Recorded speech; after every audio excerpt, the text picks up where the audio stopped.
So Charles, what's up next? Choy, Chinese water spinach, muong. We're going to stir fry, but we're going to do a vegetarian sauce, no fish sauce, although that's our big secret.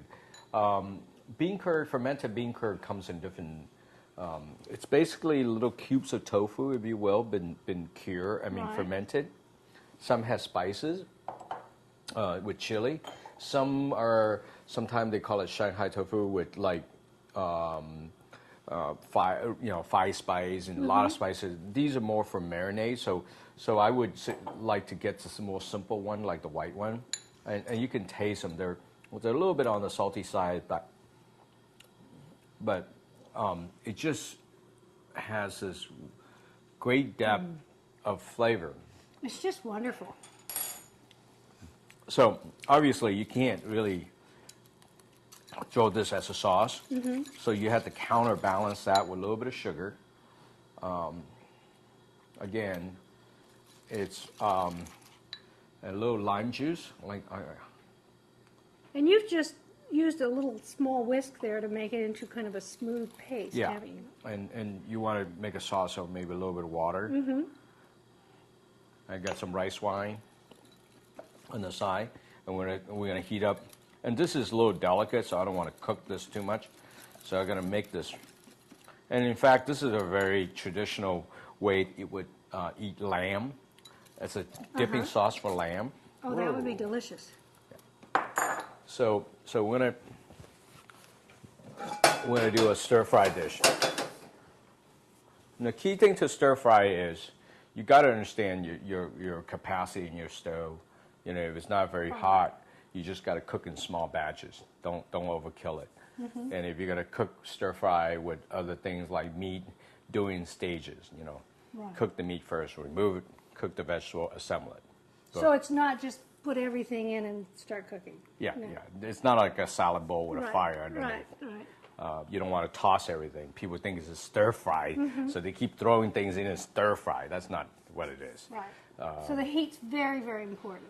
Yeah, and you need to, because even in a restaurant, 180,000 BTU, they still got to do it in stages, because if there's a vegetable in there, you can't possibly brown your meat. I don't care how hot your stove is. You know, you're not going to be able to. So you got to brown your meat first, and nice and crusty meat, you pull it out, cook your vegetable.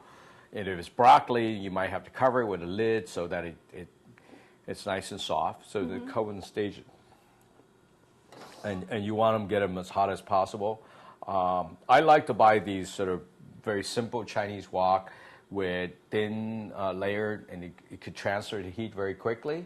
And nowadays you can get some cast iron, all that stuff. I don't think those things are really meant for this kind of cooking. So it's a little harder to. So what are you adding here? You added ginger, some ginger and some garlic. Yeah. And now the water spinach. Yeah.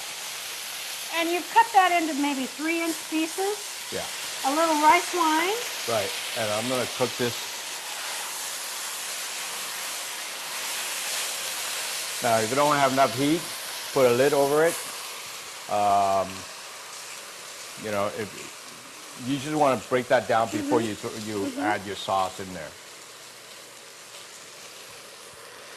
And you had washed that in a big tub of water before cutting it up? Yeah, it's kind of sandy. And on the bottom of it, you know, you kind of like chew on it, see if it's too fibrous, then don't use the bottom end. Yeah, cut that off and throw that part away. But you have a nice contrast here between the crispness of the stems and the creaminess of the leaves. Right. So in goes that sauce. In fact, this could even be no more heat and just pour on there. Because you know, you want to keep the delicateness of this dish. Okay, before you take it out, let's taste it. See if it's...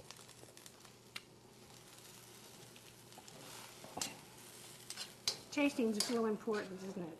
Oh, yes. Yeah, got to keep tasting.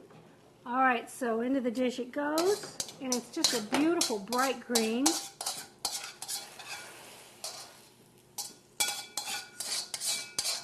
Yeah, that's beautiful.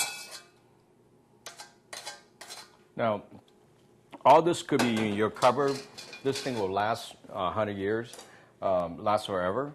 Well, not forever, but it's going to last a long time. Right. And you literally just pick up the vegetable, you'll be able to have a sauce at home, you know. And I assume you can do it with all different kinds of green Asian vegetables. Yes, yes. Yeah.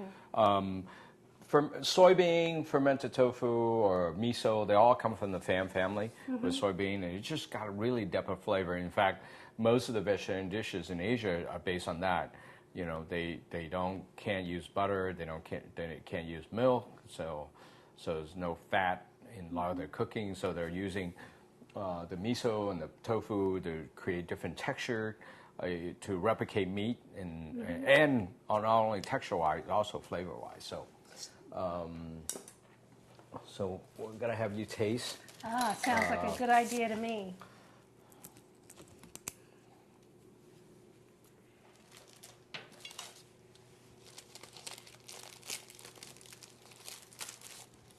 Oh, Charles, that's so good.